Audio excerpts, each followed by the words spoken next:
இங்கே பாருங்க, இங்கே பாருங்க, இங்கே பாருங்க எப்படி இந்த தக்காளி இங்கே பாருங்க, இயற்கையாக விளைந்தது. இங்கே பாருங்க, நிறைய நாள் இல்லை, ரைட் 2 மாதமும் பெறாத நினைக்கிறேன். நீங்கள் பாருங்கள் இவ்வளோ பெரிய பெரிய சைஸாக இருக்கு அந்த காய், பார்க்கவே சந்தோஷமாக இருக்குங்க. பார்த்தீங்களா பார்த்தீங்களா பார்த்தீங்களா பார்த்தீங்களா பார்த்தீங்களா. வணக்கம் உறவுகளே, நான் சின்ன ரைட். இன்றைக்கு சனிக்கிழமை நான் வீட்டில் நிற்கிறேன். என்னுடைய வீட்டு தோட்டத்தில் பார்க்க மிகவும் மகிழ்ச்சியாக இருக்கிறது. ஓகே, ஒரு சின்ன நான் ஒரு குட்டியாக தொடங்கினது 2-3 மரங்களோட தொடங்கினது பார்த்தீங்கன்னு சொன்னால் இப்போ நிறைய எக்ஸ்டெண்ட் பண்ணியிருக்கிறோம்.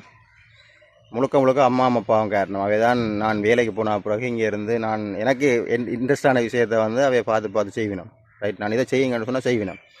அப்போ அவைக்கு தெரியும் எனக்கு என்னென்ன இதெல்லாம் விருப்பமாக கிடக்கப்போ அதை செய்து கொடுக்கணுன்றதுக்காக அவை செய்து தர்றது.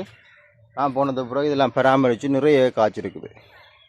ரைட், உங்களை காட்டுறேன். நான் நினைக்கிறேன் ஒரு 2 மாதங்கள் தான் இதில் ஸ்பெண்ட் பண்ணினாங்கள். நிறைய சந்தோஷமான விஷயம் நடந்திருக்குது. இன்னும் நான் நிறைய பேக்கெட்ஸ் கொண்டு வந்து நிறைய மரங்கள் காய்கறிகள் வந்து பயிரிடுறதுக்கு ஆர்வமாக இருக்கிறேன். அதே உங்களோட பகிர்ந்து கொள்கிறேன். புதுசாக யாரும் வந்தீங்கன்னு சொன்னால் சப்ஸ்கிரைப் பண்ணி வச்சுக்கொள்ளுங்க. உங்களுக்கு காட்டுறேன், அதை பாருங்க. சரி பாருங்கள், மரங்கள் எல்லாம் நல்ல மரங்கள் இல்லை, செடிகள் எல்லாம் பெரிய பெரிய சைஸாக வளர்ந்துடுது. தக்காளியை பார்த்தீங்கன்னு சொன்னால் தக்காளி சின்ன குட்டி கண்டாக இருந்தது, இப்படியே வளர்ந்து இவ்வளோ அப்படி நீட்டுக்கு வளர்ந்தோடனே இருக்குங்க. பார்த்தீங்களா, உயரமாயிட்டு என்னை விட உயரம். நீ பாருங்க, தலைக்கு மேலே வளர்ந்துட்டுது. ஓகே, இதுலேயும் வந்து நிறைய பிஞ்சுகள் இருக்குங்க. பாருங்கள், தக்காளி தொட்டு பார்க்கவே சந்தோஷமாக இருக்குது. நாங்கள் நாட்டி வளர்த்தது. ஓகே, நாங்கள் நட்டு வளர்த்தது பார்க்க ஆசையாக இருக்குது. அதே மாதிரி இங்கே உங்களுக்கு சொல்கிற மாதிரி இங்கே பார்த்தீங்களா பச்சை மிளகாய்.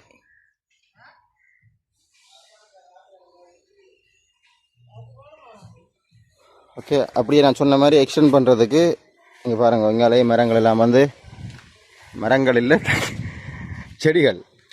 மரத்துக்கும் செடிக்கும் வித்தியாசம் இருக்குது தானே. ஓகே, இங்காலையும் வந்து பார்த்தீங்கன்னு சொன்னால் எக்ஸ்டெண்ட் பண்ணியிருக்கிறோம். பாருங்கள், பேக்குகளில் வச்சு பார்த்தீங்களா, படி தண்ணி ஊற்றி வளர்த்துட்டுனா இனி இதுவும் வளர்ந்து பலன் தரும். இதில் அப்படியே உதயநன்னாண்ட லண்டன் கத்தரியும் வந்து வளர்ந்துட்டுது. இனி பெரிதாகி பூத்து காய்க்கும் என்றால் சரி. ஓகே.